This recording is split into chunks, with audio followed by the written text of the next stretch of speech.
it says on there, "Happy birthday, Jesus." There was like this little poster, and I looked at it and I didn't want to, and please don't say anything to Mom when we get home, okay? Okay. I didn't want to make her feel bad, but I was just like, this isn't a birthday party. This is so much more. This is when salvation is first presented to humanity.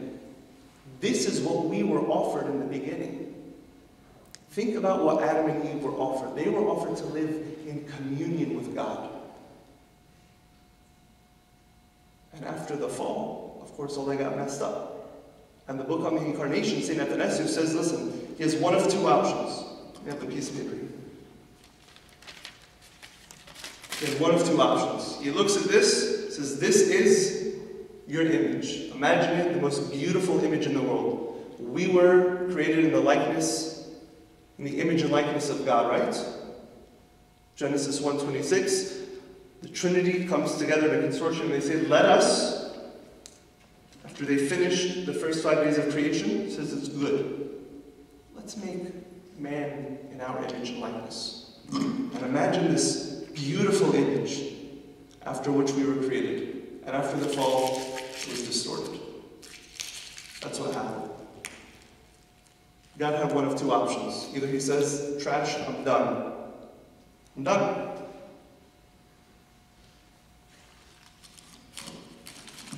Or he comes in the flesh to restore that image back into humanity. That's the incarnation. That's what the incarnation begins to accomplish in our lives. Is that this image that was messed up in us, that the corruption that entered into us, which brought about death, was now restored as we become children of God. We're supposed to live forever. That's why we say there is no death for your servant, but only departure. If you're ever here on Saturday night, during the Ashaya, or Saturday morning, during Matins, it's the only time you'll probably, actually any Ashaya and Saturday morning, you'll hear the litany of the departed. We say there is no death for your servants, but only departure. Because the one who is put on Christ doesn't die. We're not to die, we're to live forever. Okay? There's a bunch of symbols here. Just want to mention a few. The golden censer. Think about the golden censer for a second. You know, the golden censer we talk about, of course, the censer itself, symbolic of the womb of St. Mary. Inside of it you have the coal. St. Cyril asks the question. He says, put the question up here real quick. He asks the question basically, was the live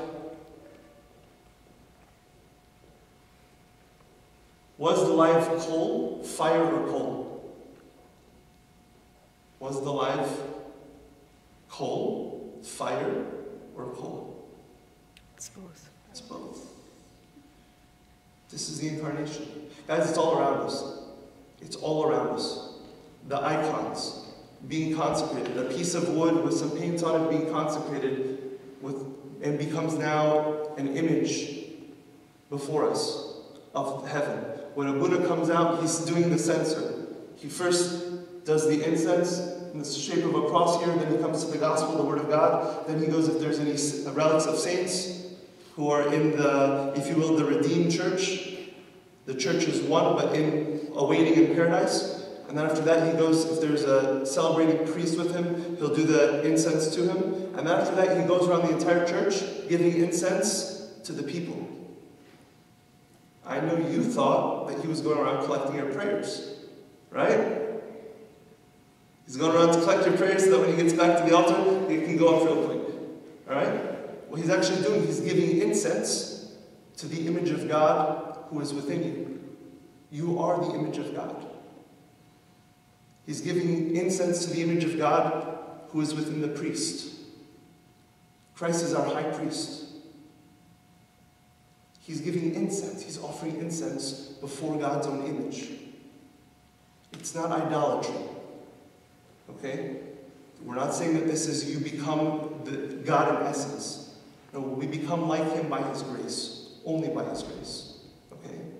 And so as he goes around, he's offering incense. Think about how beautiful that is. And that's why we, in an act of humility, we bow and make the sign of the cross. Because what we're confessing, basically by doing this, is saying it's only by God's grace that I can become anything. St. Paul says, I am what I am by the grace of God, right? His grace is sufficient for us. Okay? So it's when we make that sign of the cross and bowing in an act of humility, we're basically saying, Lord, it's your grace which is working within us.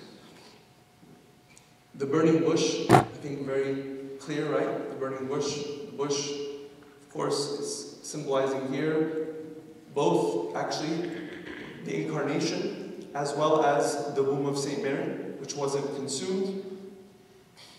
The field that wasn't planted. This is actually a beautiful one. The field that wasn't planted, but yet gave fruit.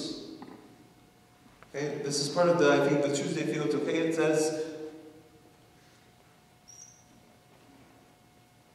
you are the field that was not planted, but you did give the fruit of life. The fruit, there were two trees in paradise. Fruit of knowledge of good and evil, or tree of knowledge of good and evil, tree of life. Okay? When Adam and Eve, or the first Eve, really ate from that tree of knowledge of good and evil, they were cut off from the tree of life. When the second Eve came, what she did is she, in an act of complete submission to God, submitted herself so that she would become that soil from which the tree of life, or the fruit of life, which hangs on the cross and offers himself to us. We could now have the tree of life reopened to us. If you've ever been to, what's Emma Thomas's place in Egypt called? The Anaphora. In the middle of his sanctuary in Anaphora, there's actually, he comes out during the time of Eucharist, and he puts the paten down on a tree stump. It's beautiful. He had the entire thing, he had a vision, or a prayer, or meditation, and the whole thing, every detail of it, and this to me is the most significant part. There's a tree stump. And he comes and he puts it it's in the middle of the church, and he puts the paten down, and that's the place from which he gives communion, from which we receive the fruit of the tree of life, Christ himself. Again, who hung on the tree and offered himself for us, to the Father.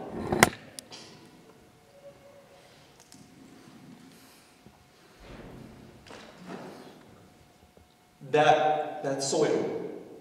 Let me ask you, the last 2 Sundays before we start the Advent fast, there's a passage that we read the last 2 Sundays before we begin the Advent fast every year. What is it?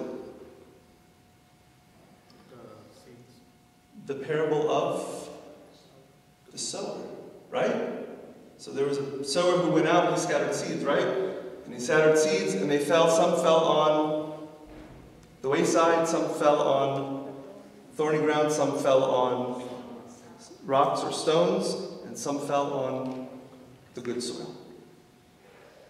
The Word of God, the Logos, the seed himself, he's being scattered. And it's not insignificant to us that this is read 2 weeks prior to Advent fast. The last 2 weeks before we begin the Advent. What we're being told here, guys, is the Word of God is looking to be planted in each one of us. And some of us, we've got some thorns. Some of us, we're by the wayside. Some of us, we've got stones in our hearts. And to be fair, we usually go through, it's not like I'm this or that. You kind of usually fluctuate between the different soils at different times.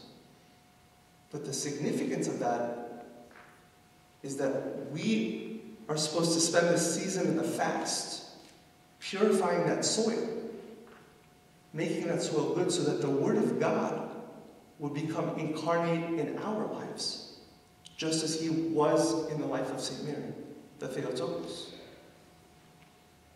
Think about this for a second. The 3 soils. It was free of thorns, right?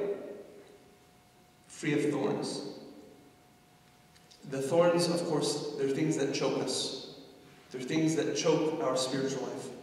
What are those things that he described that choke our spiritual life? You guys The forgot? sins. Huh? Sins. The sins? The worldly things.